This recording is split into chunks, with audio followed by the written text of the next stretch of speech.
हाँ प्रभु जी कीजिए शुरू। Okay, thank you. एवं गदाभ्याम गुरुभ्याम अलक्ष्यो हरिरेव च जिगीषिया सुसंरब्धो अन्योन्यम अभिज धनतु। इस प्रकार हिरण्याक्ष तथा भगवान हरि ने एक दूसरे के जीतने की इच्छा से क्रुद्ध होकर अपनी अपनी विशाल गदाओं से परस्पर प्रहार किया। हरि बोल। तो यहाँ पर हरियक्ष हिरण्याक्ष का दूसरा नाम है, जस्ट सिंपली इंफॉर्मेशन। तयो स्पृदो तिग्म गदा आहत अंग्यो छत आष्ट्रन घ्राण विवृद्ध मन्यवो विचित्र मार्गान चरतो जिगीष्या व्यवभात इलायाम इव सुस्मिनो मृग। दोनों योद्धाओं में अत्यंत स्पर्धा थी। दोनों के शरीरों पर एक दूसरे की नुकीली गदा से चोटें लगी थी और शरीर से बहते हुए रक्त की गंध से वे अधिकाधिक क्रुद्ध हो रहे थे। जीतने की इच्छा से वे तरह तरह की चालें चल रहे थे और उनकी यह मुठभेड़ वैसी ही प्रतीत होती थी जैसे एक गाय के लिए दो सांड लड़ रहे हैं। यहाँ पर पृथ्वीलोक को इला कहा गया है। पृथ्वी पहले इलावर्त वर्ष कहलाती थी, किंतु अब महाराज परीक्षित राजा बने तो यह भारतवर्ष कहलाती थी। वास्तव में भारत पूरे लोक का नाम है, किंतु कालांतर में भारतवर्ष से भारत बोध होने लगा। देखिए इसको नोट कर लेंगे जस्ट फॉर इन्फॉर्मेशन कि भगवान भारतवर्ष का हम कितने भाग्यशाली भारतवर्ष में है। पूरा विश्व पूरे भारतवर्ष के ही नाम थे, बाद में धीरे धीरे ये अलग हो गया, डिवीजन हो गया। जिस प्रकार कुछ काल पूर्व भारत का विभाजन पाकिस्तान हिंदुस्तान में हुआ, उसी प्रकार पृथ्वी पहले इलावर्त वर्ष कहलाती थी, किंतु जो समय बीता गया इसकी अनेक सीमाएं बना दी गई। ये तो है ही। इवन इन भारत में हम देख रहे हैं पहले कितने राज्य थे और अभी धीरे धीरे करके वो छोटे करके नंबर ऑफ स्टेट्स बढ़ते जा रहे हैं। देतस्य यज्ञावयस्य माया गृहीत वारा तनु महात्मन कौरव्यमय्यम द्विशतो विमर्दनम दिदिक्षु आगात ऋषि विवृत स्वराट। हे कुरुवंशी, बारह रूप में प्रकट श्री भगवान तथा असुर के मध्य होने वाले इस भयंकर युद्ध को देखने के लिए ब्रह्मांड के परम स्वतंत्र देवता ब्रह्मा अपने अंदाजों से ही वहां आए। अब ब्रह्मा जी आते हैं, बोलते हैं तो बड़ा गंडगोल हो रहा है, भगवान तो इतना मस्त हो गए युद्ध करने के लिए, उनको और कुछ ख्याल ही नहीं है। तो ब्रह्मा जी वहां आते हैं। सिर्फ भगवान तो असुर के युद्ध की तुलना गाय के लिए लड़ने वाले दो सांडों से युद्ध से की गई है।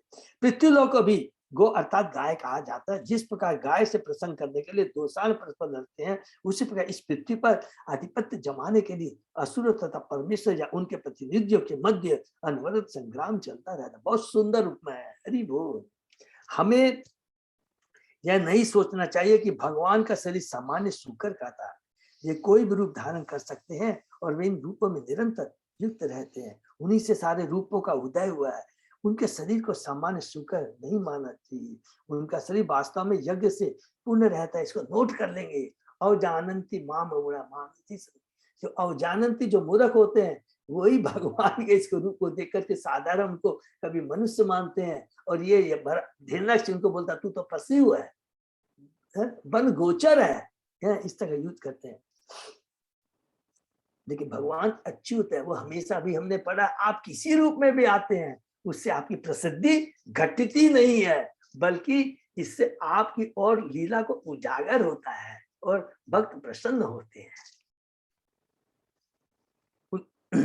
विष्णु का यज्ञ प्रदान हवि प्रदान किया जाता है। यज्ञ करता है भगवान विष्णु का शरीर। उनका शरीर भौतिक नहीं होता, अतः उन्हें सामान्य शुक्र नहीं समझना चाहिए। इस श्लोक में ब्रह्मा को स्वराट कहा गया। वस्तुतः पूर्ण स्वतंत्रता तो भगवान को ही पाया, किंतु भगवान अंश होने से प्रत्येक जीवात्मा में कुछ न कुछ स्वतंत्रता निहित है। अर्थात स्वराट अल्प स्वतंत्रता है, पूर्ण स्वतंत्रता चींटी से लेकर ब्रह्मा तक किसी को नहीं है। ये प्रभुपाद जी तात्पर्य से क्लियर कर देते हैं। भले उनको स्वराट यहाँ बोला गया ब्रह्मा को समस्त जीवात्मा में प्रमुख होने के कारण अन्यों की अपेक्षा कुछ अधिक स्वतंत्रता प्राप्त है। इसको नोट कर लेते हैं कि कंपेयर टू हम बद्ध जीव, ब्रह्मा जी को स्वतंत्रता ज्यादा प्राप्त है। वे भगवान श्री कृष्ण के प्रतिनिधि है, प्रथम जीव है। भगवान कहते हैं ना 9वें अध्याय में ब्रह्मा को कि तूने मेरी स्तुति की है, प्रार्थना की है, तू मेरी भक्ति मेरी आत्मा हृदय है। और तू मेरा प्रथम जीव है, तुम चिंता मत करो, रजोगुण तुम्हारे फटक तक नहीं पाएगा। और संताली व्यापक चर्चा करने नहीं, अन्य सभी देवता उनके लिए कार्य करते हैं, इसलिए उन्हें स्वराट कहा गया है। ऋषि तथा योगी सदैव उनके साथ साथ रहते हैं, अतः वे सभी असुर तथा भगवान का युद्ध देखने के लिए आए थे। हरि बोल। आसन सौंडिरम अपेत साद्वशम कृत प्रतीकारम आहार विक्रमम विलक्ष्य दैत्यम भगवान सहस्रणी जगाद नारायणम आदि सुकरम। हरि बोल। युद्ध भूमि में पहुंचकर हजारों ऋषियों तथा योगियों के नायक श्री ब्रह्मा ने असुर को देखा, जिसने अभूतपूर्व शक्ति प्राप्त कर ली थी, जिससे कोई भी उससे युद्ध नहीं कर सकता था। तो ब्रह्मा ने आदि शुक्र रूप धारण करने वाले नारायण को संबोधित किया। अब ब्रह्मा जी से रहा नहीं जाता है और भगवान को संबोधित करते हैं, ये सब भगवान की लीला है। ब्रह्मवाच एषा ते देव देवानां हंग्रिमूलम उपेयुषाम विप्राणाम सौरभेयीनां भूतानाम अपि अनागशाम आकृत भयकृत दुष्कृत अस्मतराध्वर असुर अन्वेषण अप्रतिरथो लोकान अटति कंटक। श्री ब्रह्मा ने कहा, हे भगवान, यह राक्षस देवता ब्राह्मणों गौ तथा आपके चरण कमलों में समर्पित निर्दोष व्यक्तियों के निरंतर चुभने वाला कांटा बना हुआ है। मुझसे वरदान प्राप्त करने के कारण यह असुर बना है और समस्त भूमंडल में अपने समान योद्धा की तलाश में घूमता रहता है।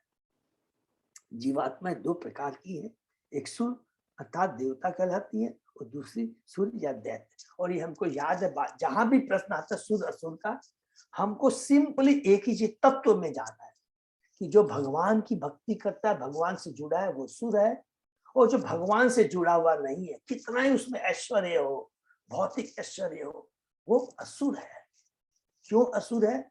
क्योंकि वो इतना भौतिकता में लिप्त है कि न तो वो अपना कल्याण कर सकता है, न दूसरे बद्ध जीवों का कल्याण कर सकता है। इसको नोट कर लेंगे, इसीलिए वो असुर है। और भगवान ने कहा, जाने देखो तारे को कृष्ण उपदेश, हमारा आज्ञा गुरु हो तारो। तो सुर वही है जो खुद भगवान की भक्ति करता है और दूसरों को भगवान की भक्ति में लाने का प्रयत्न करता है। एक सुर अर्थात देवता कहलाती है और दूसरी असुर यानी असुर प्राय देवताओं की पूजा करते हैं, और ऐसे अनेक उदाहरण प्राप्त है कि पूजा से उन्हें इंद्र तृप्ति की असीम शक्ति प्राप्त हुई है। इसी कारण से ब्राह्मणों, देवताओं तथा अन्य निर्दोष जीवात्मा को कष्ट मिलता है। वे उनके दोष निकालते रहते हैं और उनके लिए निरंतर भय का कारण बने रहते हैं। आसुरी ढंग यह है कि देवताओं की शक्ति प्राप्त करके उन्हीं को सताया जाए। देखिए शिव जी को नकासुर क्या है, भौमासुर, वो उनसे वरदान मांगता और उन्हीं के माथे पर हाथ रखकर उनको मारना चाहता है। श्री शिव के एक महान भक्त का वरदान मिलता है, जिसे शिव ने जो है, हाँ यही यहाँ पे बात आ गई, वर दिया कि वह जिस किसी के सिर को छू देगा तो सिर धड़ से अलग हो जाए। जो ही उसे यह वर प्राप्त हुआ, उसने श्री शिव जी का सिर छूना चाहा। यही उनकी रीति है, यही देखिए राक्षसों की मनोरीति। किंतु भगवान के भक्त कभी इंद्र तृप्ति के लिए कोई वर नहीं चाहते। यदि उन्हें मुक्ति भी दी जाती है तो उसे अस्वीकार कर देते हैं। वे तो भगवान की दिव्य भक्ति में लगी रहते। हरि बोल। भगवान का जो शुद्ध भक्त है वो मुक्ति नहीं चाहता, ब्रह्म ज्योति में मिलना नहीं चाहता, वो तो केवल भगवान की केवल सेवा चाहता है, और भले इसको कहीं भी रख दिया जाए। मोएनम माया विनम दृप्तम निरंकुशम असत्तमम आक्रीड बालवत देव यथा आशी विषम उत्थितम। श्री ब्रह्मा ने कहा, हे भगवान, इस सर्पतुल्य असुर से खेल करने की आवश्यकता नहीं है, क्योंकि यह मायावी तथा घमंडी है, साथ ही निर्कुंज एवं परम दुष्ट भी। अरे बोल, भगवान अपने भक्त से युद्ध करने में इतने मग्न हो जाते, भूल जाते हैं कि समय की कोई उनको चिंता, समय काल प्रस्थिति की कोई चिंता उनको नहीं रह जाती है। जब सर्प मारा जाता है तो कोई दुखी नहीं होता। देहातों के लड़के अभी भी सांप को पूंछ से पकड़कर कुछ समय तक खेल करते हैं और फिर मार डालते। इसी प्रकार भगवान चाहते तो असुर को तुरंत मार डालते, किंतु वे उससे उसी प्रकार खेल रहे थे जैसे सांप को मारने के पहले लड़के उससे खेल करते हैं। फिर भी ब्रह्मा ने प्रार्थना की कि चूंकि असुर अत्यंत दुष्ट है और सांप से भी अधिक त्याज है, अतः उसके साथ खिलवाड़ करने की आवश्यकता नहीं है। वे चाहते थे कि उसका तुरंत वध कर दिया जाए। हरि बोल। तो भगवान तो कुछ भी कर सकते हैं, हम लोग तो बार बार पढ़ते हैं, लेकिन भगवान तो अपने ब्रह्मांड में, अपने गोलोक धाम में बैठ करके असुरों का वध कर सकते हैं, धर्म की स्थापना कर सकते हैं, भक्तों की रक्षा कर सकते हैं। भगवान भगवान की इच्छा के एक पत्ता नहीं हिलता है, लेकिन भगवान को तो लीला करनी है, भगवान को तो युद्ध का आनंद लेना है। नयावत एष वर्धेत श्याम बेला में प्राप्य दारुण श्याम देव मायाम आस्थाय तावत जय अगम अच्युत। सिर्फ ब्रह्मा ने कहे भगवान आप अच्युत हैं, इसको नोट कर लेंगे, भगवान अच्युत है। भगवान कभी भी, भगवान की जो पोजीशन है वो भगवान ही रहते हैं, अपनी चेतना में, हर चीज में, अपने ऐश्वर्य में वो अच्युत है, उनको कोई कभी भी अडिग नहीं हो सकता है। जो कुछ भी होता है वो खुद अपनी योग माया को इंस्ट्रक्शन देते हैं कि ये लीला मेरे द्वारा की जाए, कृपा करके इस पापी असुर को उसके पूरी आसुरी घड़ी आवे, यह दूसरा भयंकर शरीर धारण कर सके, आप इसका वध कर दे, निसंदेह आप इसे अपनी अंतरंग शक्ति से मार सकते हैं। देखिए कितनी बड़ी बात यहाँ लिखा है, आसुरी घड़ी आवे और यह दूसरा भयंकर शरीर धारण करे, आप इसका वध। देखिए इसका मतलब यहाँ पर लिखा है, मैंने आचार्य से सुना था कि जैसे जैसे शाम होती जाती है असुरों का प्रभाव बढ़ता चला जाए, आसुरी वृत्ति बढ़ती चली जाती है। इसीलिए भगवान शंकर उस समय में पूरा घूमते हैं, क्यों? उनको कंट्रोल करने के लिए। याद रखेंगे भगवान शिव को कौन सा रोल दिया गया है? उनको असुरों को कंट्रोल करने के लिए, और भक्तों को कोई भी कष्ट ना हो। तो इसीलिए ब्रह्मा जी कहते हैं ये घड़ी है अभी आगे बढ़ रही है, जैसे जैसे समय बीता जाएगा ये मायावी बन जाएगा, इसका पावर बढ़ जाएगा, कृपा करके अभी इसको खत्म कीजिए। भगवान के लिए तो सब कुछ माने नहीं रखता है, ये केवल ब्रह्मा जी इस श्लोक के माध्यम से हम बद्धजीवों को बताते हैं कि शाम का जो समय होता है, बहुत बार बार बताते, उस समय भक्तों को बहुत इंपॉर्टेंट चीज है। समय जैसे 5 से 6 से लेकर के 8-9 बजे, बहुत स्पेशल ये बात है। हमेशा हमारा प्रयत्न रहना चाहिए कि असुर लोगों से कोई इंटरेक्शन ना हो, केवल भगवान की भक्ति हो, जप हो, मंदिरों में, घरों में कीर्तन हो, भजन हो। ऐसा घोरतमा संध्या लोक छम्बट करी प्रभु उपसर्पति सर्व आत्मानम सुराणाम जयम आव। हे भगवान, संसार को अचित करने वाली परम अंधेरी संध्या बेला निकट आ रही है, क्योंकि आप सभी आत्माओं की आत्मा है, अतः आप इसका वध करके देवताओं को विजयी बनाए। ब्रह्मा जी बोल रहे हैं, अदुनोषे अभिजित नाम योग मोहुर्तिक ही अगात शिवाय न त्वं सुहृदाम आशु निस्तर दुस्तरम। विजय के लिए सर्वोपयुक्त अभिजित नामक शुभ मुहूर्त घड़ी का योग दोपहर से हो चुका है और अब बीतने ही वाला है, अतः अपने मित्रों के हित में आप इस दुर्जय शत्रु का अविलंब सफाया कर दे। हरि बोल।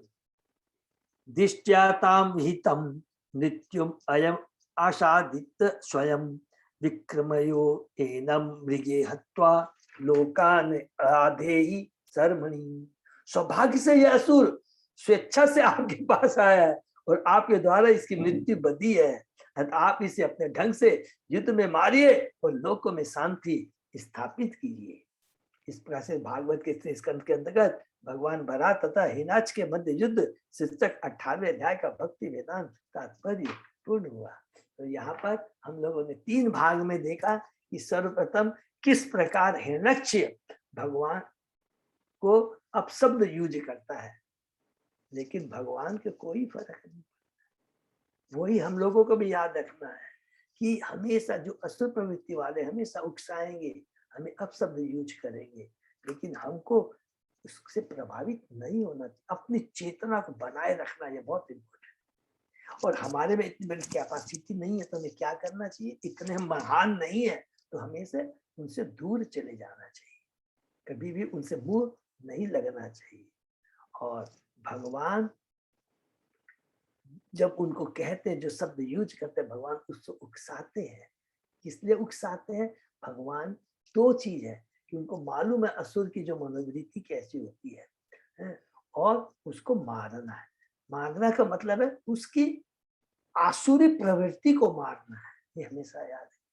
और तीसरा पार्ट में हम देखते हैं कि भगवान का जो मेन उद्देश्य था, क्योंकि याद है, हम लोग भूलेंगे नहीं, रिपीट करेंगे कि भगवान ने स्पेशली बोला है ये बात। क्या बोला है कि ये मेरे द्वारा, हे चतुष्कुमार, ये मेरे द्वारा सुनिश्चित था, ये मेरी योग माँ, ये मैंने ऑलरेडी ये डिसाइड कर दिया, और ये अवश्य ही भौतिक जगत में जाएंगे। और इनकी चेतना मेरे प्रति कौन सी रहेगी? शत्रु भाव वाली, ईर्ष्या भाव वाली रहेगी। क्यों रहेगी? क्योंकि मुझे इनसे युद्ध करना है, मुझे युद्ध का आनंद लेना है। और उसी चीज को, उसी आनंद को यहाँ पर दर्शाया गया। कितना सुंदर वर्णन किया गया है कि किस प्रकार हिरण्यकश्यप को उकसा रहे हैं भगवान, और वो किस तरह भगवान पर प्रहार कर रहा है, भगवान को आनंद आ रहा है। लेकिन ब्रह्मा जी है, देखिए, ब्रह्मा जी को मालूम है, ब्रह्मा जी खुद देवताओं को बता रहे हैं कि ये सब भगवान की पूरी बातें बता रहे हैं।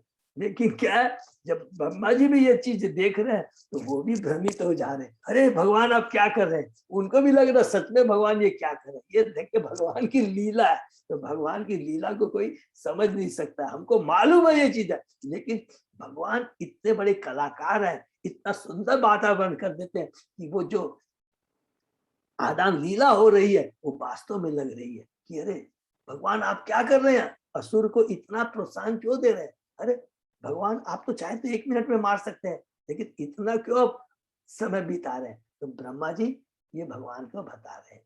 अब ब्रह्मा जी, भगवान चूंकि याद रखेंगे कि भगवान कभी भी भक्त की बात को नकारते नहीं। जैसे ही ब्रह्मा जी आते हैं तो अब आगे भगवान क्या करेंगे, इसको हम लोग कल अगले अध्याय हिरण्याक्ष का वध उसमें पढ़ेंगे। हरे कृष्णा। किसी का कोई प्रश्न है तो पूछ सकता, तो शायद कितना समय हो गया अजय प्रभु? नेक्स्ट चैप्टर शुरू करना है क्या? मेरे प्रभु जी बचा है तो मैं तो नेक्स्ट ही करते हैं क्लास में। नेक्स्ट ही करते हैं। हरे कृष्णा। तो बहुत ही सुंदर ही है, बहुत ही सुंदर भगवान की लीलाओं के बारे में समझने में मिल रहा है।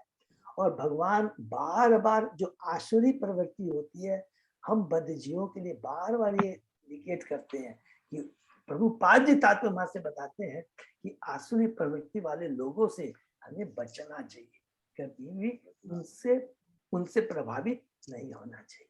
और हमेशा भगवान की ये बहुत इंपॉर्टेंट शिक्षा है, इसको हमें याद है। तो 16वां, 17वां, 18वां, 19वां अध्याय तक में हम देखेंगे एक एक दिव्य शिक्षा चतुष्कुमारों का।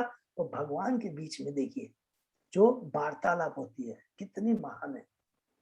चतुष्कुमार जो कि भगवान के भक्त बन जाते हैं, किस प्रकार भगवान को ग्लोरीफाई कर रहे हैं, और भगवान भक्तों को ग्लोरीफाई कर रहा है। कंपटीशन होता है, भगवान में कंपटीशन होता है, इसलिए कि मैं भक्त को कैसे ग्लोरीफाई करूं, और भक्त बोलता है कि मैं भगवान को क्यों। लेकिन जब असुर और सुर में जब होता है तो सुर को बहुत बच के रहना, क्योंकि असुर जो प्रवृत्ति होती है वो हमारी चेतना को डिस्टर्ब करेगी। जबकि भगवान के भक्त मिलता है तो चेतना उच्च कोटि की हो जाती है, सोचती 3 गुणों से ऊपर। लेकिन असुर और असुर का जब आमना सामना होता है तो उस समय चेतना कैसी होती है, बच के शिक्षा लेना हमको भगवान की इस लीला के माध्यम से। अपने को कभी भी अपनी चेतना को डिस्टर्ब नहीं करना है, तुरंत उनसे दूर हो जाना है, ये सबसे बढ़िया उपाय है। ठीक है, हरे कृष्णा। हरे कृष्णा। दंडवत प्रणाम प्रभु हरे जी। कृष्ण प्रभु जी, दंडवत प्रणाम। माता जी। और अजय प्रभु कोई भी अनाउंसमेंट कुछ है प्रभु? अनाउंसमेंट नहीं प्रभु जी, कल मैं थोड़ा सा हो सकता नहीं रहूं तो क्लास रिकॉर्डिंग का दिक्कत होगा। हरे कृष्ण प्रभु जी। तो प्रभु हरे कृष्णा दंडवत। तो कल हम लोग विराम दे सकते हैं प्रभु? अगर दिक्कत नहीं है तो कल कर सकते हैं वैसे। जैसा भक्त लोग, लेकिन मैं चाहता हूँ कि आप जैसा जो भक्त लोग बोलेंगे तो प्लीज हम मेरे को थोड़ा गाइड कीजिए, बताएंगे।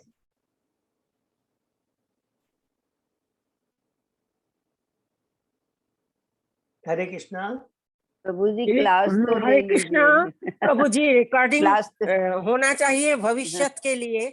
अच्छा तो ठीक है, तो कल बिना रिकॉर्डिंग की होगी तो फिर उसके बाद मैं चेष्टा करेंगे उसको फिर से रिपीट करना होगा। रिपीट करने की हाँ, चेष्टा फिर से। करेंगे हैं। हाँ हाँ जब वो बहुत अच्छी सेवा कर रहे डे रिपीट करना होगा। हैं। हरे ओके। कृष्ण, प्रणाम, हरे दंडवत कृष्णा, तो हरे अजय प्रणाम। प्रभु फिर आप ठीक है। रिकॉर्डिंग कर लीजिएगा, कोई भक्त कर लेंगे, फिर मैं उसको अपलोड कर अच्छा, दूंगा। वैसे भी कोई रिकॉर्डिंग करना जानता तो वो कर लेंगे। तो अभी डिसाइड कर लेते हैं कि किसी को होस्ट बनाया जाए जो या फिर अच्छा मैं जानता देखता हूँ अगर मैं कोई मैनेज कर पाता हूँ तो किसी तरह से। आप वो कष्ट में दिए क्योंकि आप बहुत सिंसियर डेडिकेटेड होते नहीं, हैं। मैं मतलब घर में किसी को बोल के या फिर कोई वैसे भक्त हरे हरे कृष्णा प्रभु जी, वैसे मेरे को आता है, हम ठीक से समझ लेंगे। आप ट्राई कर लीजिएगा, यदि आपका हो पाए तो हम कर देंगे रिकॉर्डिंग। नहीं तो फिर तो बिंद्रा माता जी आप टाइमली ज्वाइन कर लीजिएगा जिससे मैं आपको हाँ, होस्ट हाँ। बना सकूं। और हाँ, मैं बिल्कुल प्रभु अभी जी। तो फाइनल ईयर के अजय प्रभु पहले ट्राई करेंगे, अगर वो पहले नहीं ट्राई हो कर लेते पाएगा हैं वो। नहीं कुछ तो दिक्कत होगी तो मेरे को जरा बता दीजिएगा, मैं कर लूंगी फिर बच्चों से समझ के और अच्छे से करवा दूंगी। तो आप समझ। हरे कृष्णा, बहुत बहुत धन्यवाद। और एक मेरी लास्ट रिक्वेस्ट है सबसे भक्तों से, प्लीज कल मेरे पास में मैसेज आया कि जगन्नाथ ग्रुप से कितने लोग जा रहे हैं यात्रा के लिए। बलदेव ग्रुप से आ गया 250 लोग आ रहे हैं, हावड़ा से आ गया 100 लोग आ रहे हैं, तो इस तरह आ गया। तो मैं भी बिना भक्तों से पूछे बोल दिया मेरी तरफ से भी 100 लोग जा रहे हैं। हरि बोल। तो अब नहीं होंगे प्रभु जी, ज्यादा ही हो जाएंगे। हाँ, हरि बोल, हरि बोल। तो इसलिए बोल रहा हूँ ना, क्योंकि देखिए वृंदावन में रूम मेरे को बहुत इसलिए चिंता रहती है कि मेरे भक्तों को according to his their satisfaction they get room. ये मेरी बहुत इच्छा रहती है, लेकिन जब रूम ही खत्म हो जाता है तो हम लोग हेल्पलेस। बिल्कुल। तो ये मेरी रिक्वेस्ट है। तो आजकल मैंने कोर कमेटी में भी डाला है, छोटा सा नोट डाला है, सब द नंबर एप्रोप्रिएट नंबर जरूर दे दें। सब लोग प्लीज उत्साहित होइए, आइए। और समय बीते समय नहीं लगा, अभी जून में देखिए रेल की बुकिंग शुरू हो जाएगी। और जैसे ही मेरे को ग्रीन सिग्नल मिलेगा जगन्नाथ ग्रुप से, तुरंत मैं क्या नाम है, गोपाल, क्या नाम है, विकास को भेज दूंगा। वो एडवांस जैसे जाते हैं ना आप लोग एडवांस। प्रभु जी फ्लाइट का भी माध्यम बताइए। अवस्था केटे जाए। हाँ सब बता देंगे माता जी। हाँ, फ्लाइट का खाली मेरे पास नंबर्स आ जाए, ये बहुत मेरी रिक्वेस्ट है भक्तों से। प्लीज सब लोग अपने अपने लीडर्स को जरूर दे देंगे। हरे कृष्णा, धन्यवाद, प्रणाम सबको, धन्यवाद। हरि बोल। हरे कृष्णा प्रभु जी, दंडवत प्रणाम। अजय प्रभु यही हरे कृष्णा प्रभु जी, दंडवत प्रणाम। प्रणाम माता जी सबको। धन्यवाद, प्रणाम प्रभु जी। से भक्तों का बहुत बहुत धन्यवाद। सेशन विराम करते हैं, कल 7 बजे मिलते हैं।